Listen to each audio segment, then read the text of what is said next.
증거함으로 성도들을 이민자의 보호로 대환란에서 건져내고 천년왕국의 축복을 누리게 하려는 사명자들의 모임입니다. 할렐루야. 13만 4천의 소명을 받은 우리 할 일은 성도들로 등과 기름을 준비시켜 대환란 가운데 들어갈 성도가 한 명도 없이 예비처의 보호를 받게 하려는 데 그 목적이 있습니다. 이 사명을 도표로 살펴보겠습니다. 우리가 사역할 활동무대는 7년 환란 기간입니다. 전 3년 반은 두 증인의 예언 사역 기간입니다. 전 3년 반은 교회에서 선발된 14만 4천 명의 하나님의 종들의 활동 무대입니다. 그리고 그 3년 반은 짐승의 통치 기간으로 이때가 교회 환란 시기이며 교회가 당할 시험의 때입니다.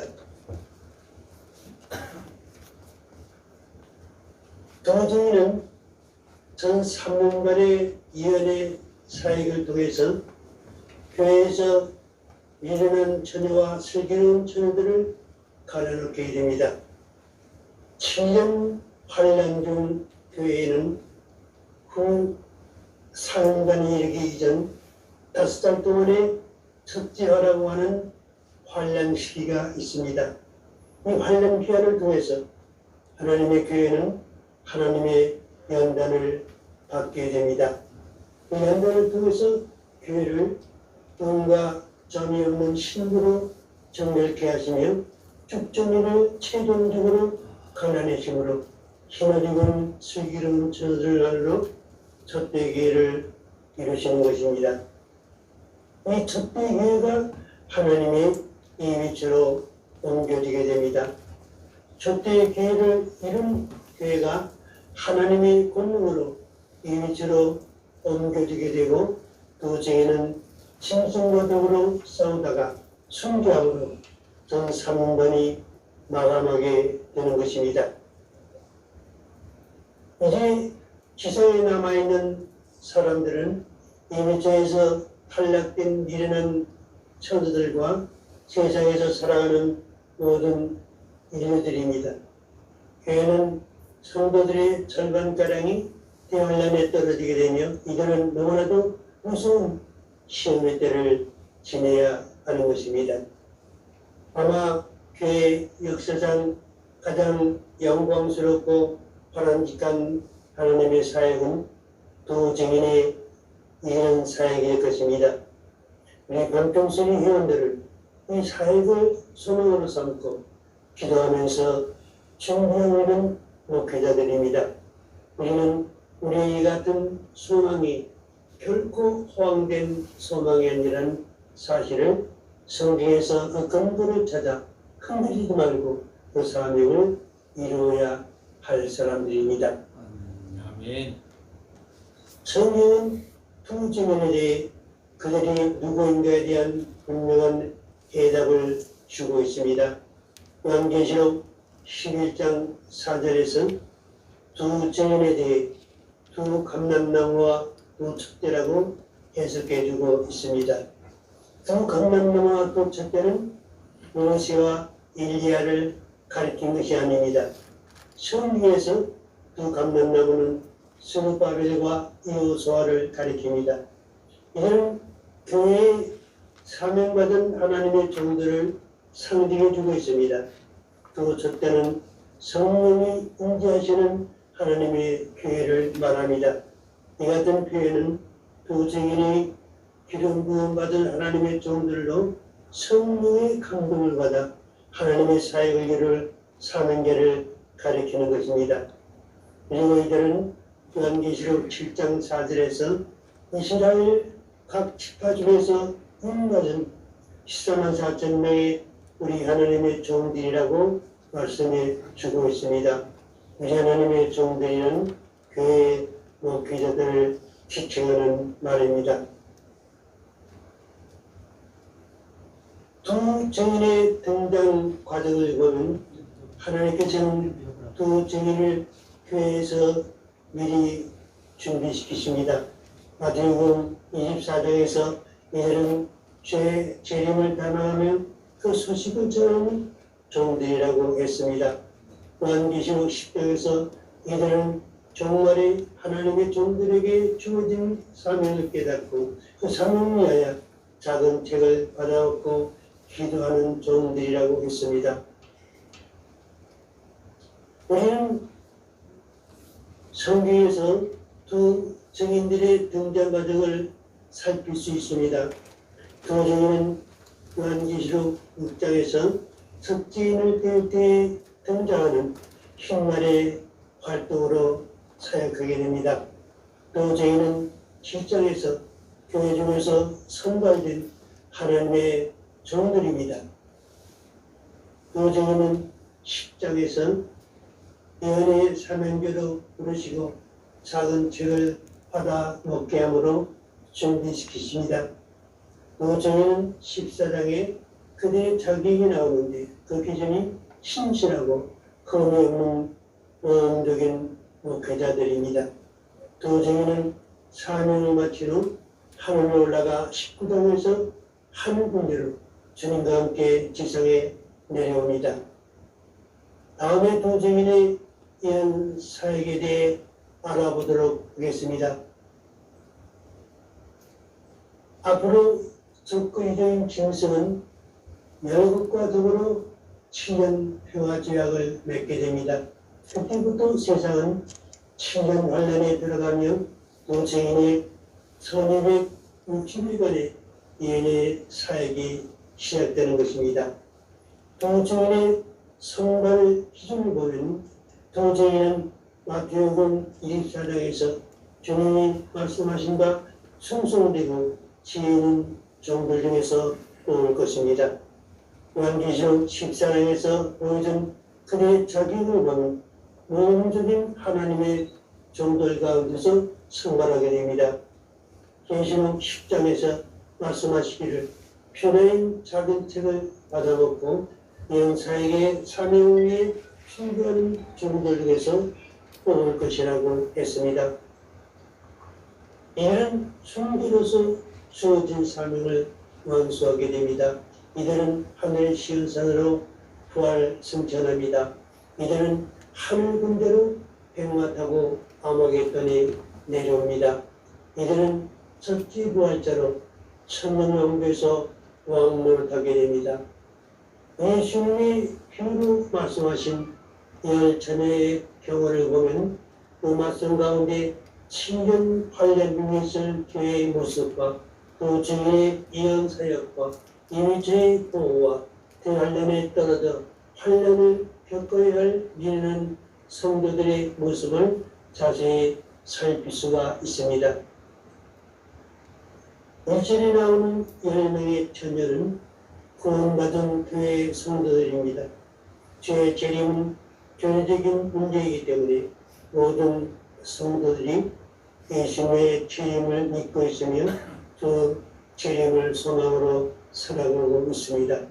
이전에 나오는 미련한 처녀와 설기 있는 처녀는 신앙생활에 있어 성령의 능력으로 살아가는 성도와 세속적으로 살아가는 성도들을 구분하신 것입니다. 3절에서 미련한 처녀들이 가진 등은 구원을 말하고 모자라는 기름은 성령 없이 살아가는 그의 육신의 생활을 의미합니다. 이들은 구원은 받았지만 그들의 생활은 노아의 사람들처럼 육신의 생활에 치중하고 있는 것입니다.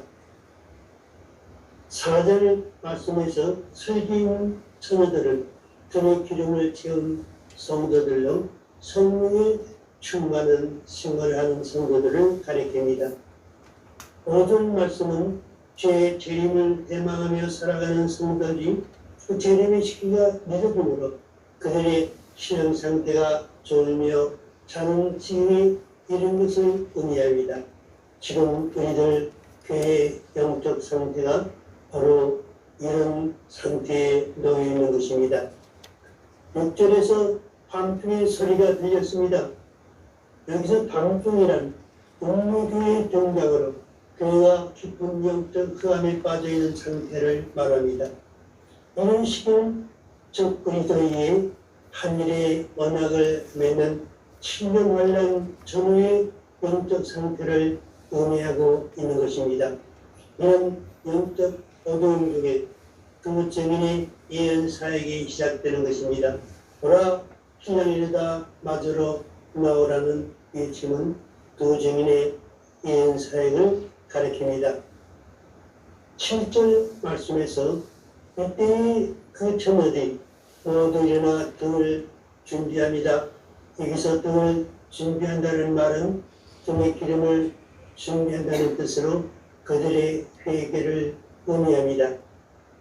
8절에서 기름이 준비 안 된 미련한 처녀들이 당황하여 서기 있는 처녀들의 도움을 구하지만 성령으로 맺는 열매는 서로 나눠 가질 수가 없는 것입니다. 9절에서 서기 있는 처녀들이 미련한 처녀들의 회개를 부르기 위해서는 그들이 회개하는 이런 등의 시기를 놓쳐버린 시기였습니다. 10절에서 미련한 처녀들은 결국 기름은 살 수 있었지만 이미 슬기는 처녀들은 혼인잔치로 비유된 예배제에 들어간 후였습니다. 이미 세상은 후 3년 만에 대환란에 들어가 버렸으며 미련한 처녀들은 결국 전 3년간이 지난 후 이번에 대한 전쟁을 겪으면서 회개하게 되는 것입니다. 12절에서 미련한 처녀들은 가슴을 치며 후회하면서 주님께 기도하기를 우리에게 이별 제문을 열어주소서 호소합니다. 그러나 주님은 그들의 간구를 듣지 않으시고 거절하셨습니다. 이별 제문은 한 번 닥치면 대환란이 모두 지나기까지 다시는 열리지 않는 문입니다. 13절에서 주님은 이 말씀을 읽는 우리들에게 이렇게 경정하셨습니다. 그런즉 이르시라 너희는 그날과 그 때를 알지 못하느니라. 우리는 종말이 같은 하나님의 사명을 받아 이 놀라운 종말 사역을 위해 소용받은 종들입니다. 여러분들은 충성되고 지혜 있는 종들로 머지않아 온 세계를 향하여 보라 신랑이르다 맞으러 나오라고 하는 방통의 소리를 외치게 될 날이 올 것입니다. 아멘.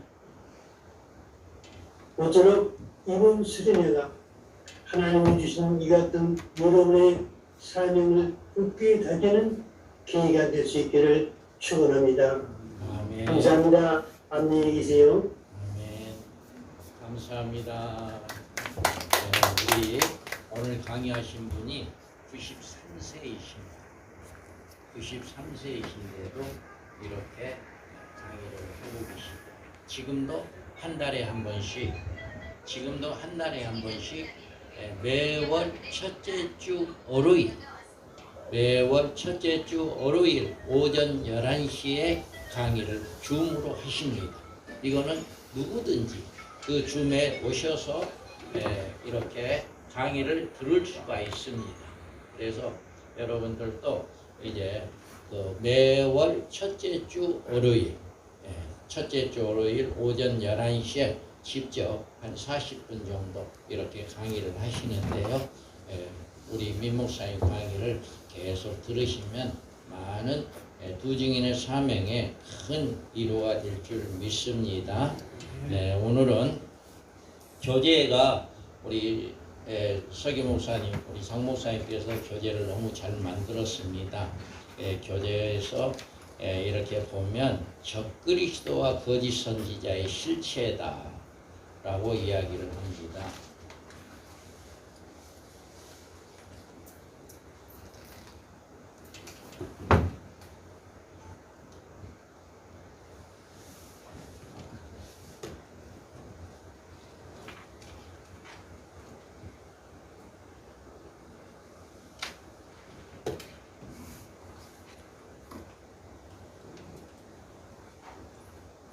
우리 호남지에 밤중설의 호남지의 제1회 수련회 이렇게 참석해 주신 여러분께 진심으로 감사드립니다.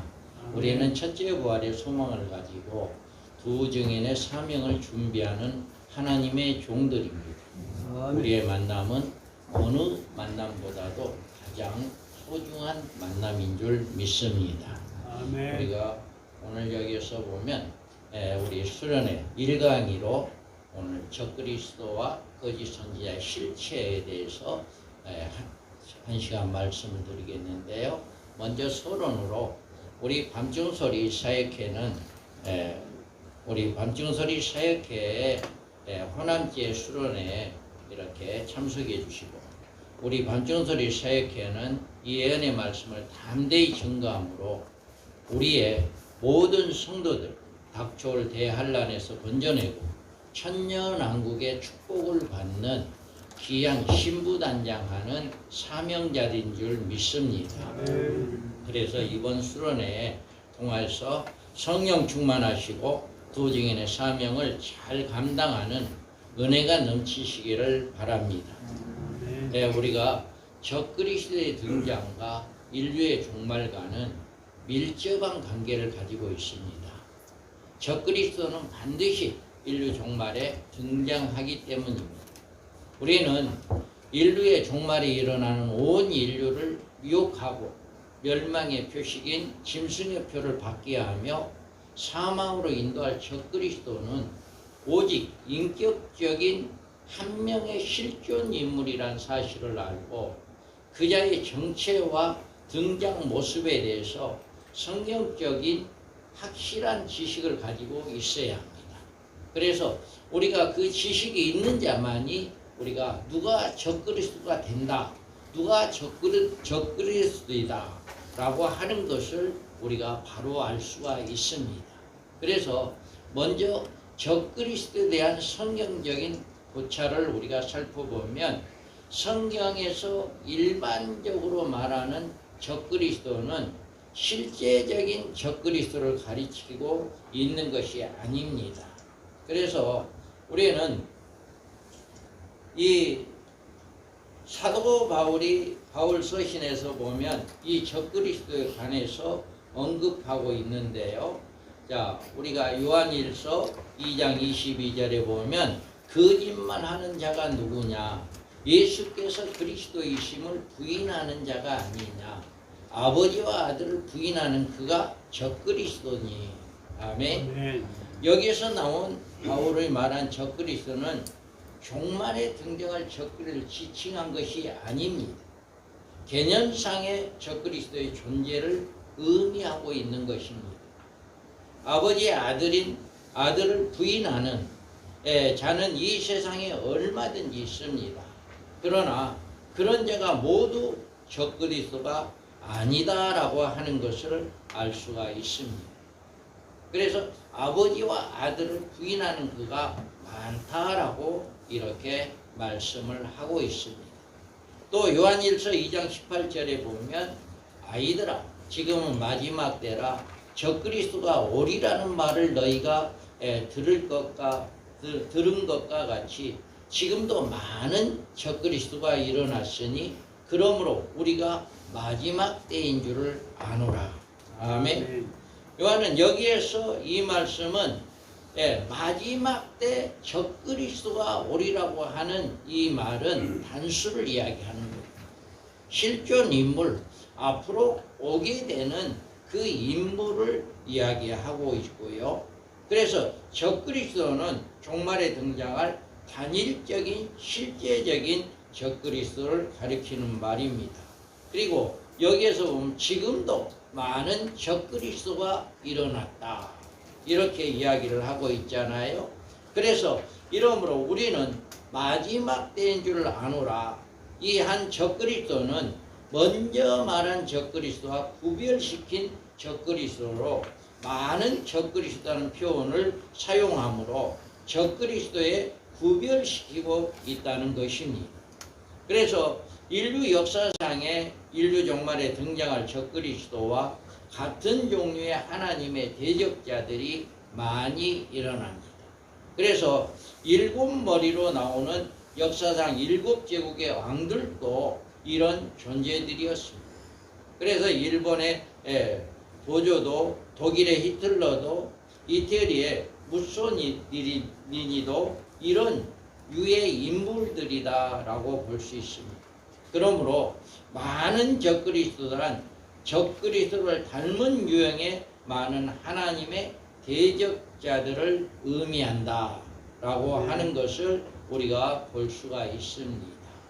그 다음에 우리가 종말에 등장하는 적그리스도의 등장을 뚜렷하게 보여주고 있는 말씀이 있습니다. 자, 데살로니가 후서 2장 3절에 한번 읽어보겠습니다. 누가 어떻게 하여 너희가 미혹되냐 먼저 내게 하는 일이 있고 저 불법의 사람고 또 멸망의 아들이 나타나기 전에는 날이 이르지 아니하리니. 할렐루야. 자, 여기에서 보면 분명하게 주님의 일부 종말에 주님의 재림 있기 전에 일어날 징조에 대해서 먼저 배교의 일이 있다. 먼저 이렇게 말을 하고 있어요. 먼저 배교하는 일이 있다. 그리고 여기에서 불법의 사람 곧 멸망의 아들이 나타나기 전에는 그날이 이르지 아니한다라고 이야기하고 있어요. 그래서 이자가 적그리스도의 실존 인물인 것을 우리가 볼 수가 있습니다. 요한일서 2장 22절에 보면 거짓말하는 자가 누구냐? 예수께서 그리스도이심을 부인하는 자가 아니냐? 아버지와 아들을 부인하는 그가 적그리스도니 이렇게 말하고 있는데 이자는 많은 적그리스도와 전혀 다른 독립적인 다른 인물을 또 이야기하고 있는데요. 2장 8절에 보면 그때 불법한 자가 나타나리니 주 예수께서 그의 입에 기운으로 그를 죽이시고 강림하여 나타나심을 피하시리라. 아멘. 이와 같이 주의 재림으로 죽임을 당할 이 불법한 자 바로 적그리스도인 것입니다. 그러므로 적그리스도라는 인물은 상징적인 존재도 아니요 여러 명의 복합적인 인물도 아닙니다. 실제로 인류 종말에 등장하여 하나님을 대적하는 일을 하다가 재림하시는 주님에 의해서 죽임을 당하는 한 명의 인격적인 존재임을 우리는 성경을 통해서 알 수가 있습니다. 자, 우리 그래서 한번 읽어보겠습니다. 계시록 19장 19절에서 20절 읽어봅니다. 또 내가 그 짐승과 하나님의 짐승과 그의 군대들이 모여 그 맡은 자와 그의 군대와 더불어 전쟁을 일으키다가 짐승이 잡히고 그 앞에서 그들을 내가 거짓 선지자와 함께 잡혔으니 이는 짐승의 뼈를 받고 그 세상에 나가게 표적으로 유명하다. 이 사체로 영광을 보이고. 다음에 자, 이와 같이 분명하게 우리는 알 수 있는 것은 적그리스도는 아마겟돈 전쟁에서 하늘에서 재림하시는 주님에 의해서 산채로 생포되어 지옥에 던져지는 영원한 불못에 던져지는 일로 최후에 마치게 되는 한 명의 실존 인물이다 라고 하는 것을 우리가 알 수가 있습니다. 자, 그렇다면 우리는 적그리스도가 등장의 모습, 이자가 언제쯤 등장할 거냐, 언제쯤, 그리고 이 등장이 어떻게 되어질 거냐.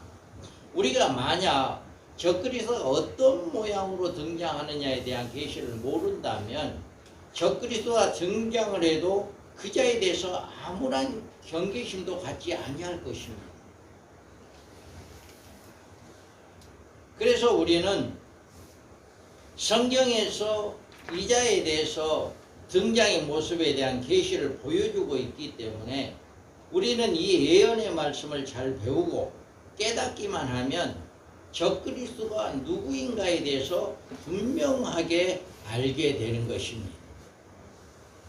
어떤 사람은 유럽의 연합체에 이루고 있는 이후의 총통이 선출되는 날이면 그자가 곧 적그리스도라고 주장하고 있습니다. 또 어떤 분은 그 이름의 수를 세워서 다뤄보고 그 이름의 수를 통해서 우리가 알게 되어진다라고 하는 이런 말씀을 하기도 합니다. 그래서 우리가 이런 말씀을 통해서 보면 우리는 온전히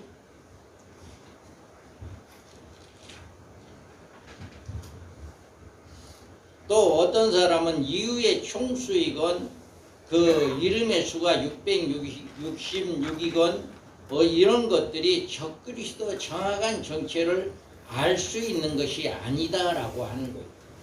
그래서 이유가 10뿔이 아닐 수도 있으며 혹 그렇다고 해도 이유의 지도자는 수시로 변경될 수 있는 것입니다. 그리고 그 이름의 수가 666인 경우는 많이 있으므로 그 가운데서 누구를 지목하느냐에 문제가 생깁니다. 그러므로 성경에 나와 있는 이름의 수는 적그리스도가 등장하고 난 후 그자의 이름의 수를 세어볼 때 그렇다는 것이지 이름의 수를 알아보고 적그리스도를 알아낼 수 있다는 뜻은 아니다. 그래서 이름의 수가 이 핵수가 666이다 해가지고 이 사람이다 이 핵수는 여러 사람이 다 나올 수가 있는 거기 때문에 일단 적그리스도가 나오고 난 다음에 그 사람이 이름의 수를 세어봤을 때 666이 되는 이런 경우를 가지고 우리는 알 수가 있다. 그러면 적그리스도의 등장 시기가 예정되어 있다는 사실을 우리는 잊어서는 안 됩니다. 자, 읽어볼까요? 누가 어떻게 하여도 너희가 미혹되지 말라. 먼저 배교하는 일이 있고 저 불법의 사람 곧 멸망의 아들이 나타나기 전에는 그날이 이르지 아니하리니 그는 대적하는 자라 신이라 불리는 모든 것과 숭배함을 받는 것에 대항하여 그의 자기를 높이고 하나님이라고 내세우느니라. 아멘. 이와 같이 주의 재림의 날에 대해서 먼저 배교하는 일이 있고 불법의 사람이 등장하지 않고는 이르지 아니할 것이라고 이렇게 말해주고 있습니다. 우리가 적그리스도의 등장은 주의 재림의 직전에 있을 것이라는 사실을 알 수가 있습니다. 바울은 주의 재림이나 성도들의 공중휴거가 성취되기 전 먼저 성취되어야 할 두 가지의 사건을 들었습니다. 먼저 배교하는 일이 있을 것이다 라고 이야기합니다. 여기서 배교는 음녀의 세력의 등장을 이야기합니다. 먼저 그래서 종말에 이를수록 하나님의 교회는 하나의 모습으로 규합되면서 배도 세력에 형성하게 됩니다. 이때 하나님의 교회가 핵심이 되어 온 세상의 종교가 적그리스도를 따르는 일을 하나가 될 것입니다.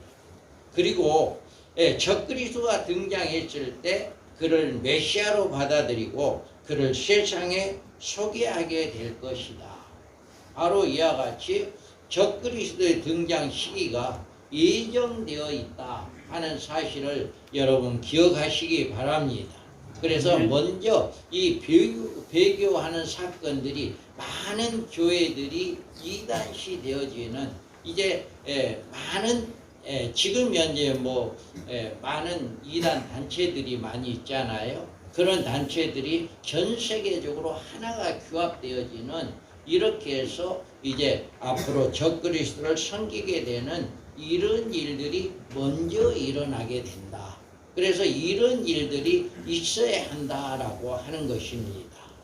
그래서 우리가 자 여기에서 보면 적그리스도의 결정적인 징조가 있습니다. 적그리스도의 결정적인 징조는 계시록 13장 3절에 보면 그의 머리가 하나가 상하에 죽게 된 것 같더니 그 죽게 되었던 상처가 나음에 온 땅이 놀랍게 여겨 짐승을 따르더라. 아멘. 여기에서 그가 죽게 되었다라고 이야기해요. 죽게 되었던 상처가 나음에 라고 이야기하는데, 이 예언적인 징조에서 이자의 정체를 찾아낼 수가 있는 것입니다. 이 세상에 종말에 이르게 되면 많은 정치적 변혁과 함께 각처의 소요가 일어날 것입니다. 그 과정에서 적그리스도에 대한 시해 사건이 일어나게 되는 것입니다. 머리 하나가 상하였다 하는 말은 7머리 중에 가장 뒤에 나온 7째 머리에 적그리스도를 가르치는 말입니다. 그래서 그 적그리스도가 그 머리에 상처를 입었다, 즉 죽게 되었다라고 이야기하는 겁니다. 자, 13장 14절에 보면 짐승 앞에서 받은 바 이적을 행함으로 땅에 거하는 자들을 미혹하며 땅에 거하는 자들에게 이르기를 칼에 상하였다가 살아난 짐승을 위하여 우상을 만들라 하더라. 아멘. 여기 칼에 상하였다가 살아난 짐승이다. 이번에 일본에서도 전 아베 총리가 이제 그 살해당했었잖아요. 이런 식으로 앞으로 누군가에 의해서 이제 살해를 당하다가 그 사람이 살아나는 것입니다. 살아났을 때, 저자가 적그리스도가 아닌가라고 우리는 살펴볼 수가 있는 것이에요. 그래서 우리가 여기에서 보면 이 상처는 칼의 피격을 당하는 상처를 말하는데, 이 같은 피격이 어떤 무기를 사용했는지 모르지만 아마도 충격적인 암살 음모였을 것이다. 그래서 상하였다가 살아났다는 말은 이 피격에 의해서 일시적으로 죽었다는 사실을 보여주는 것입니다. 그래도 아마도 이자가 이 같은 피격을 당하는 시점이 이자의 지위와 세계에 미치는 정치적인 영향력이 대단한 인물로 유럽 지역의 한 나라의 왕의 자리를 앉아있을 당시의 사건일 것입니다. 그러므로 이 사건의 온 세계는 큰 충격을 받게 될 것입니다. 이자가 피격을 받아 죽은 일을 당장 온 세상에 떠들썩하게 하겠지만, 그보다도 이자가 죽었던 자가 다시 살아나는 사건이 더 큰 사건이다. 그래서 용이 짐승의 권세를 주므로 용에게 경배하며 짐승의 경배하여 이르되 누가 이 짐승과 같으냐, 누가 너희 이와 더불어 싸우리요 하더라. 또 짐승이 가장되고 신성모독을 말하는 입을 받고 또 42달 동안 일할 권세를 받으니라. 아멘. 이와 같이 이런 일들을 하게 된다라고 이야기를 하고 있습니다. 그래서 우리는 온전히 이 말씀을 통해서 보면 이렇게 적그리스도가 용이 짐승의 권세를 주므로 용에게 경배하고 짐승에게 경배한다, 이렇게 말씀을 하고 있습니다. 짐승인 적그리스도는 이 일의 계기로 실적의 존재로 인류의 경배까지 받게 될 것이다. 그래서 우리는 이 일을 모든 사람의 세상이 어디에 있을 모든 것들을 알 수 있어요. 우리가 이번에 아베 총리가 죽었을 때 모든 사람이 알 수 있었던 이런 것처럼 아마 전 세계적으로 아주 유명해진 유럽의 한 왕이 이렇게 시해를 당했을 때 그가 또 죽었다가 살아났다라고 하는 이런 사건이 일어났을 때 이자가 적그리스도의 아닌가라고 하는 것을 우리가 눈여겨 살펴볼 수가 있습니다. 그래서 우리는 이 사건을 통해서 적그리스도의 이 같은 화려한 등장은 7년 환란 이전의 시기가 될 것입니다. 왜냐하면 이런 과정을 거친 인물이어야 갑자기 세계의 이목을 집중시킬 것이며 사탄의 능력과 권세를 가지고 한 일의 언약을 정사시킬 수 있기 때문입니다. 지금은 전 세계를 미국에서 미국 대통령이 이제 전 세계를 장악하고 있다.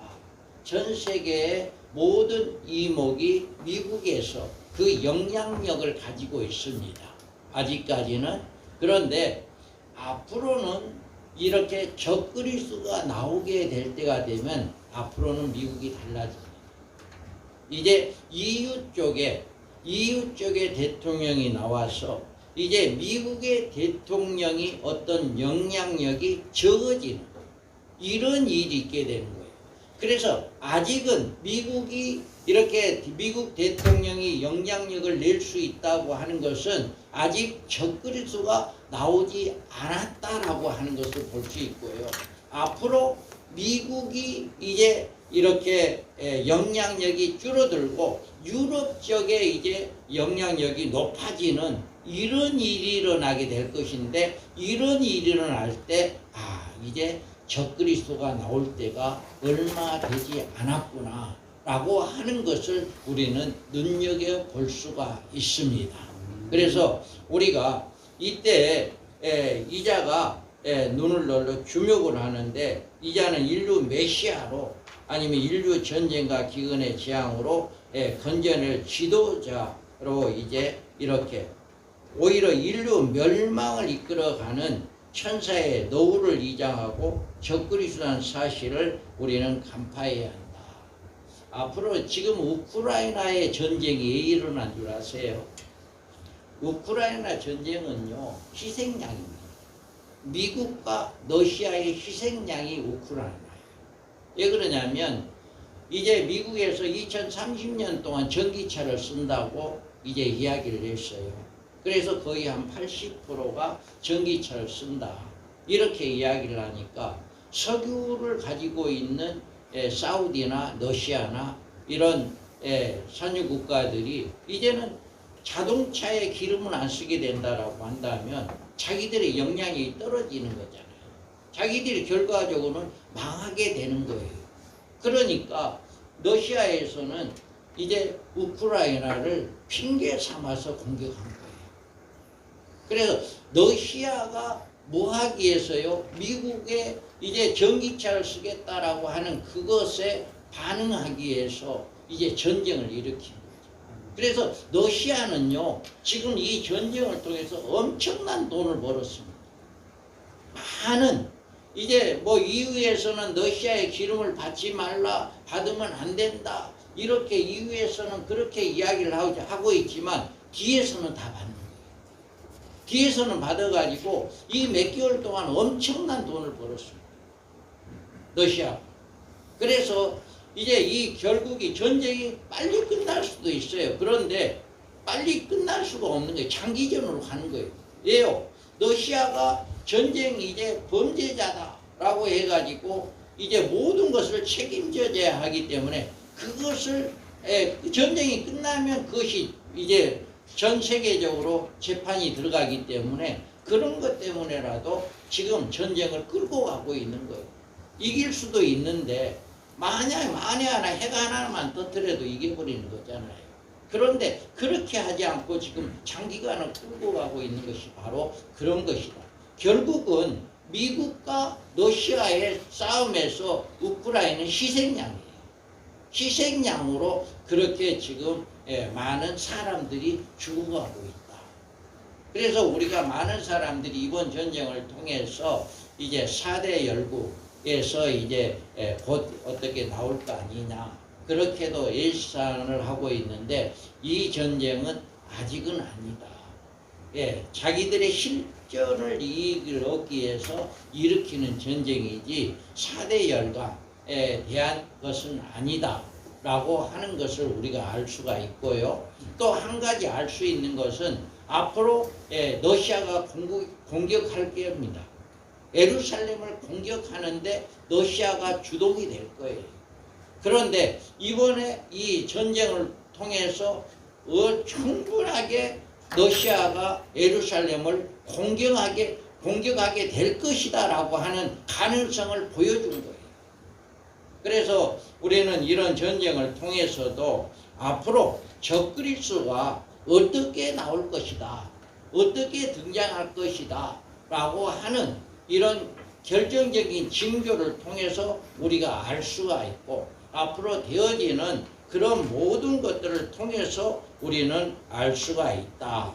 그래서 이자가 등장하면 기독교 안에 배교의 일이 급격하게 일어나게 될 것이다.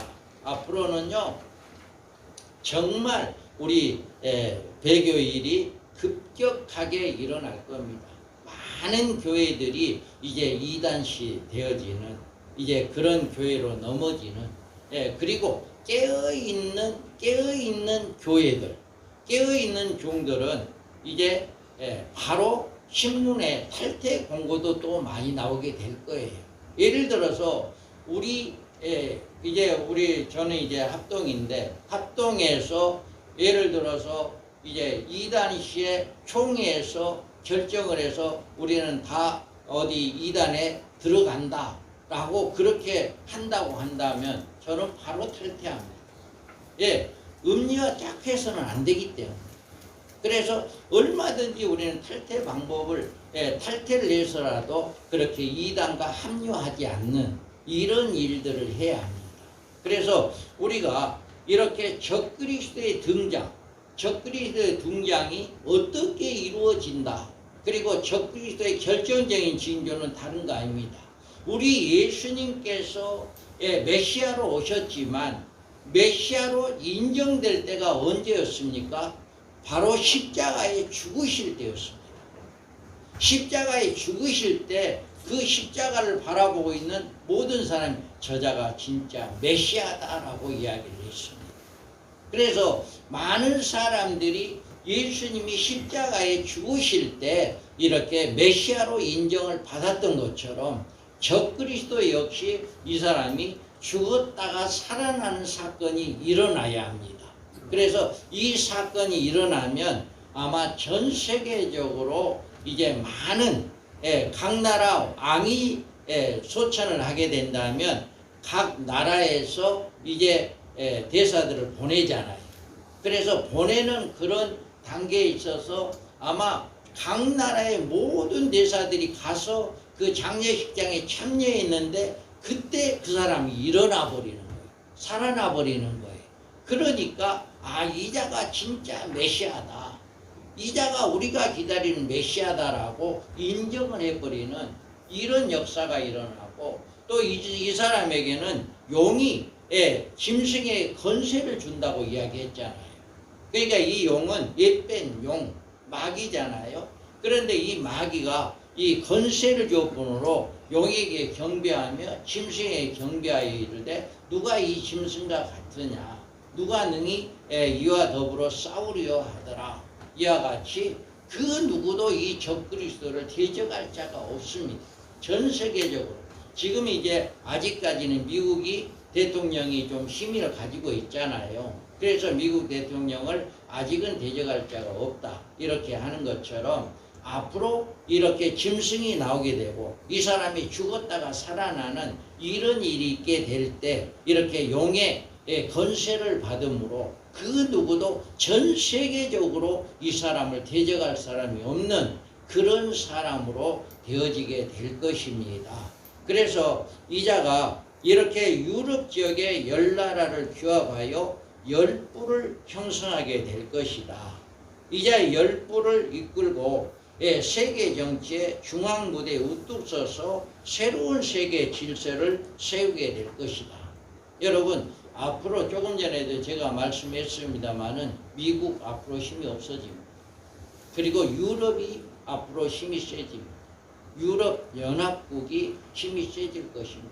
그때가 되면 지금 앞으로 적그리스도가 나올 때가 멀지 않았다라고 보면 됩니다. 그래서 이 시기가 지금 추세적으로 내다보면 그리 멀지는 않았습니다. 그래서 2030년에 미국이 전기차를 많이 쓴다라고 했기 때문에 그때 되면 그때 되면 어떤 판도가 일어나게 될 거예요.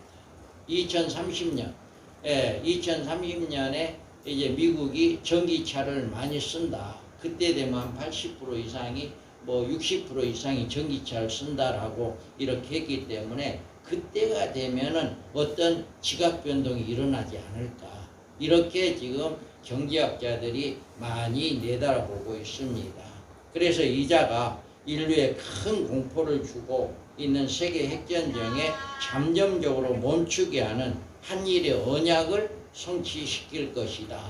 지금도 이제 전쟁이 이렇게 일어나고 있잖아요. 그런데 앞으로 그렇게 되면 전쟁이 전 세계적으로 많은 전쟁, 특별히 유럽 지역의 전쟁이 아주 일어나게 될 것입니다.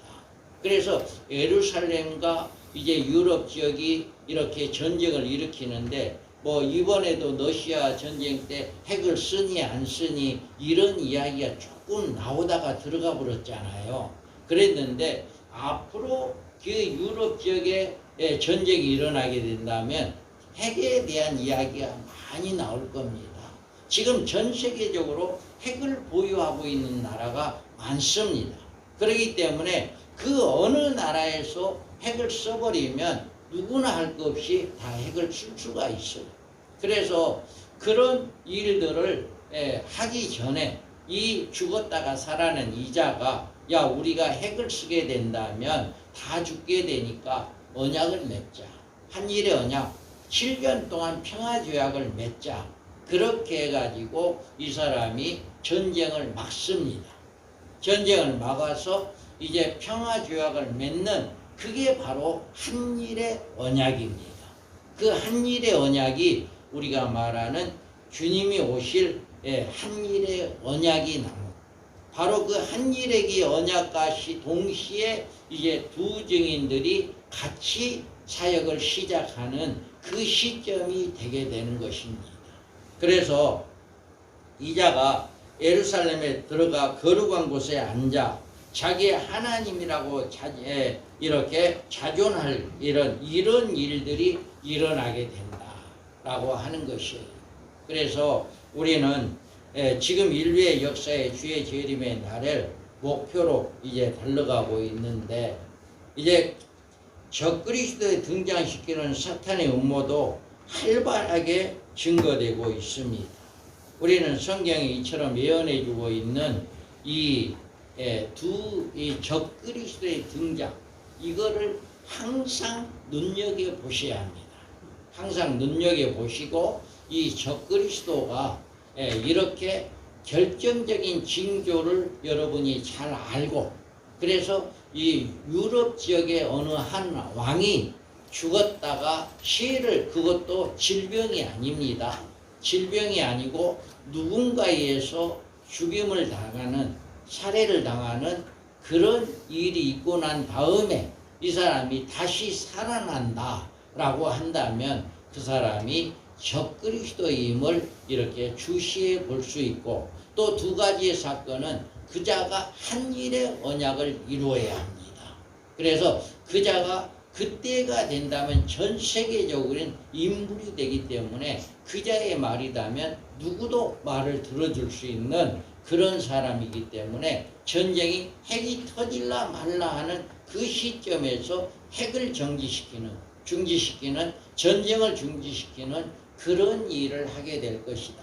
전 세계적으로. 그래서 그 전쟁을 중지시키는 한일의 언약이 우리가 말하는 7년 환란이다. 그래서 전 3년 반 동안에 두 증인들이 활동을 하고 후 3년 반에는 적그리스도가 활동하는 본격적인 적그리스도가 활동하는 그런 기간이다. 그래서 예수를 잘 믿고 슬기로운 다섯 처녀들은 그때 혼인잔치에 하나님께서 예비한 곳에 들어가는 그래서 그곳에서 후 3년 반 1260일 동안 안전하게 보호를 받는 이런 사건이 일어나게 될 것이다 라고 하는 것을 우리는 성경에서 이야기해 주고 있습니다.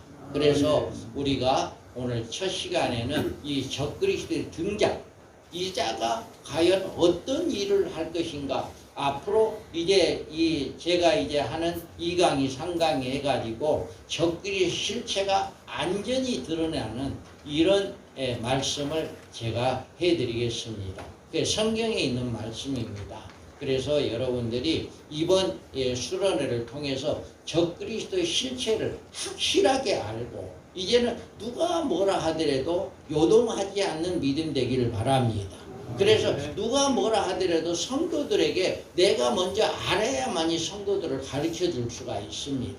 그래서 성도들이 미혹당하지 않는 마귀로부터 음녀로부터 미혹당하지 않는 그런 성도들이 되기 위해서는 우리가 먼저 알아야 한다.